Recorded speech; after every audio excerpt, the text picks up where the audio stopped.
अहोई आठी अष्टमी व्रत के पूजन विधि। ये व्रत कार्तिक लगते ही अष्टमी को किया जाता है। जिस वार को दीपावली होती है, अहोई आठें भी उसी वार को पड़ती है। इस व्रत को वे स्त्रियां ही करती हैं जिनके संतान होती है।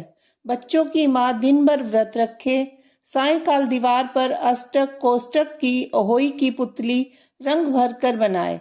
उस पुतली के पास सेई तथा सेई के बच्चों का चित्र भी बनाए। जहाँ छपी हुई अहोई अष्टमी का चित्र मंगाकर दीवार पर लगाए तथा उसका पूजन कर सूर्यास्त के बाद अर्थात तारे निकलने पर अहोई माता की पूजा करने से पहले पृथ्वी को पवित्र करके चौक पूर कर एक लोटा जल भरकर एक पटले पर कलश की भांति पूजा करे। अहोई माता का पूजन करके माताएं कहानी सुने।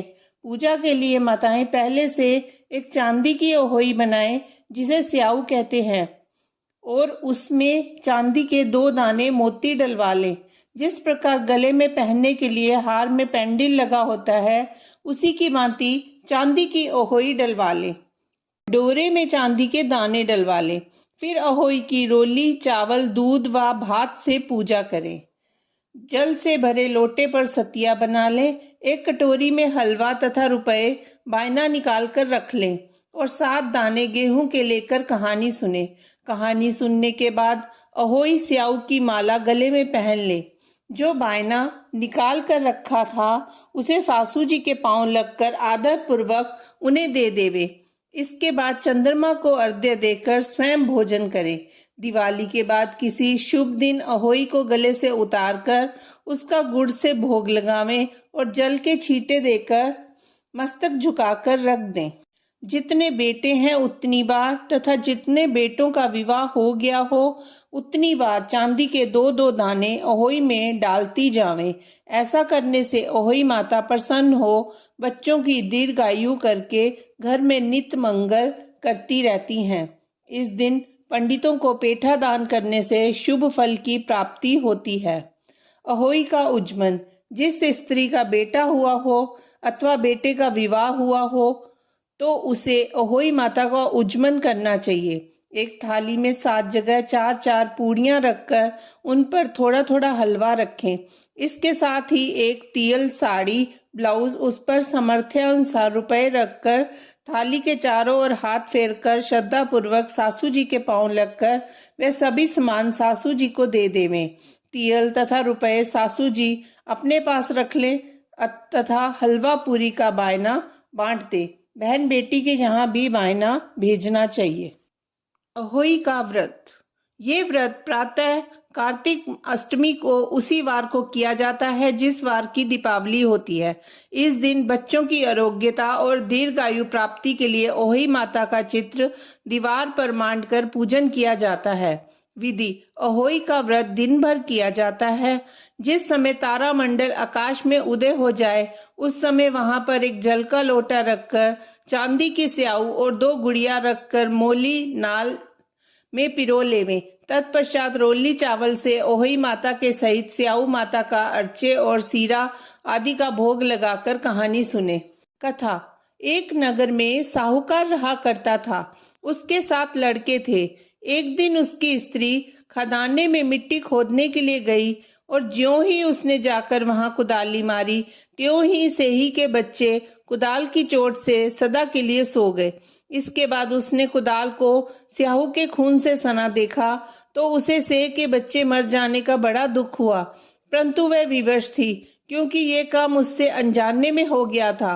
इसके बाद वह बिना मिट्टी लिए ही खेद करती हुई अपने घर आ गई और उधर जब सेह अपनी घुरकाल में आई तो अपने बच्चों को मरा हुआ देखकर नाना प्रकार से विलाप करने लगी और ईश्वर से प्रार्थना की कि जिसने मेरे बच्चों को मारा है उसे भी इसी प्रकार का कष्ट होना चाहिए। तत्पश्चात सेह के श्राप से सेठानी के 7 लड़के एक ही साल के अंदर समाप्त हो गए अर्थात मर गए। इस प्रकार अपने बच्चों को असमय काल के मुंह में समाये जाने पर सेठ सेठानी इतने दुखी हुए कि उन्होंने किसी तीर्थ पर जाकर अपने प्राण गंवा देना उचित समझा।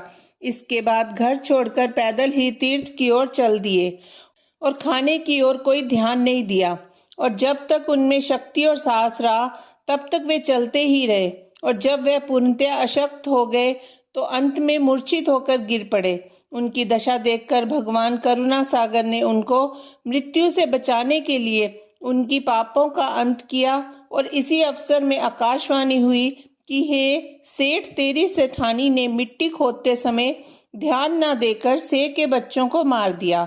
इसके कारण तुम्हें बच्चों का दुख देखना पड़ा। यदि अब पुनः घर जाकर तुम मन लगाकर गौ की सेवा करोगे और अहोई माता अजक्ता देवी का विधि विधान से व्रत आरंभ कर प्राणियों पर दया रखते हुए स्वप्न में भी किसी को कष्ट नहीं दोगे, तो तुम्हें भगवान की कृपा से पुण्य संतान का सुख प्राप्त होगा। इस प्रकार आकाशवाणी सुनकर सेठ सेठानी कुछ आशान्वित हो गए और भगवती देवी का स्मरण करते हुए घर को चले आए। इसके बाद श्रद्धा भक्ति से न केवल अहोई माता का व्रत अपितु गौ माता की सेवा करना भी उन्होंने आरंभ कर दिया तथा जीवों पर दया भाव रखते हुए क्रोध और द्वेष का सर्वथा परित्याग कर दिया। ऐसा करने के पश्चात भगवान की कृपा से वे सेठ सेठानी सातों पुत्रों वाले होकर अगणित पुत्र सहित संसार में नाना प्रकार के सुखों को भोगकर स्वर्ग चले गए। अहोई माता की दूसरी कथा। एक साहूकार था जिसके 7 बेटे थे, 7 बहुएं तथा एक बेटी थी। दिवाली से पहले कार्तिक बदी अष्टमी को सातों बहुएं अपनी इकलौती ननद के साथ जंगल में खदान में मिट्टी खोद रही थी। साहू की मान थी। मिट्टी खोदते समय ननद के हाथ से सेई का बच्चा मर गया। स्याऊ माता बोली कि मैं तेरी कोख बांधूंगी। तब ननद अपनी सातों भाभियों से बोली कि तुम में से मेरे बदले कोई अपनी कोख बंधवा लो। सब भाभियों ने अपनी कोख बंधवाने से इनकार कर दिया, परंतु छोटी भाभी सोचने लगी, यदि मैं कोख नहीं बंधवाऊंगी तो सासू जी नाराज होंगी। ऐसा विचार कर ननद के बदले में छोटी भाभी ने अपनी कोख बंधवा ली। इसके बाद जब उससे जो लड़का होता तो 7 दिन बाद मर जाता। एक दिन उसने पंडित को बुलाकर पूछा, मेरी संतान 7वें दिन क्यों मर जाती है? तब पंडित ने कहा, तुम सुरही गाय की पूजा करो। सुरही गाय स्याऊ माता की भाईली हैं, वह तेरी कोख छोड़े तब तेरा बच्चा जिएगा। इसके बाद से वह बहू प्रातःकाल उठकर चुपचाप सुरही गाय के नीचे सफाई आदि कर जाती। गो माता बोली कि आजकल कौन मेरी सेवा कर रहा है सो देखूंगी। गो माता खूब तड़के उठी और एक साहूकार के बेटे की बहू को अपने नीचे सफाई करते देखा। गो माता साहूकार के बेटे की बहू पर प्रसन्न होकर बोली, बोलो क्या मांगती है? तब साहूकार की बहू बोली कि स्याऊ माता तुम्हारी भाईली है और उसने मेरी कोख बांध रखी है, सो मेरी कोख खुलवा दो। उसकी बात सुनकर गौ माता समुद्र पार अपनी भाईली के पास उसको लेकर चली। रास्ते में कड़ी धूप थी, इस कारण वे दोनों एक पेड़ के नीचे बैठ गईं। थोड़ी देर में एक सांप आया और उसी पेड़ पर गरुड़ पंखनी का बच्चा था। सांप उसको डसने लगा। तब साहूकार की बहू ने सांप मारकर डाल के नीचे दबा दिया और बच्चों को बचा लिया। थोड़ी देर में गरुड़ पंखनी आई तो वहां पर खून पड़ा देखकर साहूकार की बहू को चोंच मारने लगी। तब साहूकार की बहू बोली कि मैंने तेरे बच्चों को नहीं मारा, बल्कि सांप तेरे बच्चों को डसने को आया था। मैंने तो उससे तेरे बच्चों की रक्षा की है। यह सुनकर गरुड़ पंखनी बोली कि मांग तू क्या मांगती है? वह बोली, 7 समुंदर पार स्याऊ माता रहती है, हमें तू उसके पास पहुंचा दे। तब गरुड़ पंखनी ने दोनों को अपनी पीठ पर बिठाकर स्याऊ माता के पास पहुंचा दिया। स्याऊ माता उन्हें देखकर बोली कि आ बहन बहुत दिनों में आई है। फिर कहने लगी कि बहन मेरे सिर में जूं पड़ गई हैं। तब सुरई के कहने पर साहूकार की बहू ने सिलाई से उनकी जुएं निकाल दी। इस पर स्याऊ माता प्रसन्न हो बोली कि तूने मेरे सिर में बहुत सिलाई डाली है, इसलिए तेरे 7 बेटे और बहू होंगी। वह बोली, मेरे तो एक भी बेटा नहीं है, 7 बेटे कहाँ से होंगे? स्याऊ माता बोली, वचन दिया, वचन से फिरूं तो धोबी के कुंड पर कंकरी हूं। तब साहूकार की बहू बोली, मेरी कोख तो तुम्हारे पास बंधी पड़ी है। यह सुन स्याऊ माता बोली कि तूने मुझे ठग लिया। मैं तेरी कोख खोलती तो नहीं, पर अब खोलनी पड़ेगी। जा, तेरे घर तुझे 7 बेटे और 7 बहुएं मिलेंगी। तू जाकर उजमन करियो, 7 अहोई बनाकर 7 कढ़ाई करियो। वह लौट कर आई तो वहां देखा 7 बेटे 7 बहुएं बैठे हैं। वह खुश हो गई। उसने 7 अहोई बनाई, 7 उजमन किए और 7 कढ़ाई की। रात्रि के समय जेठानियां आपस में कहने लगी कि जल्दी जल्दी नहाकर पूजा कर लो, कहीं छोटी बच्चों को याद करके रोने लगे। थोड़ी देर बाद उन्होंने अपने बच्चों से कहा, अपनी चाची के घर जाकर देखाओ कि आज वह अभी तक रोई क्यों नहीं। बच्चों ने जाकर कहा कि चाची तो कुछ मांड रही है, खूब उजमन हो रहा है। यह सुनते ही जेठानियां दौड़ी दौड़ी घर आईं और जाकर कहने लगी, तूने कोख कैसे छुड़ाई? वह बोली, तुमने तो कोख बंधाई नहीं, सो मैंने बांधा ली थी। अब स्याऊ माता ने कृपा करके मेरी कोख खोल दी है। स्याऊ माता ने जिस प्रकार उस साहूकार की बहू की कोख खोली, उसी प्रकार हमारी भी खोलियो। कहने वाले तथा सुनने वाले की तथा सब परिवार की कोख खोलियो। हे अहोई माता, आपका व्रत करने वाले, आपकी पूजन करने वाले और कथा सुनने वाले सब पर अपनी कृपा करना, सबके बच्चों और परिवार पर अपना आशीर्वाद बनाए रखना। जय होई माता मैया, जय होई माता,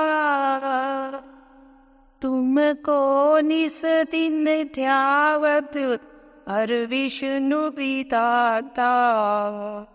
जय होई माता, ब्रह्मानी रुद्रानी कमला, तू ही है जगदाता।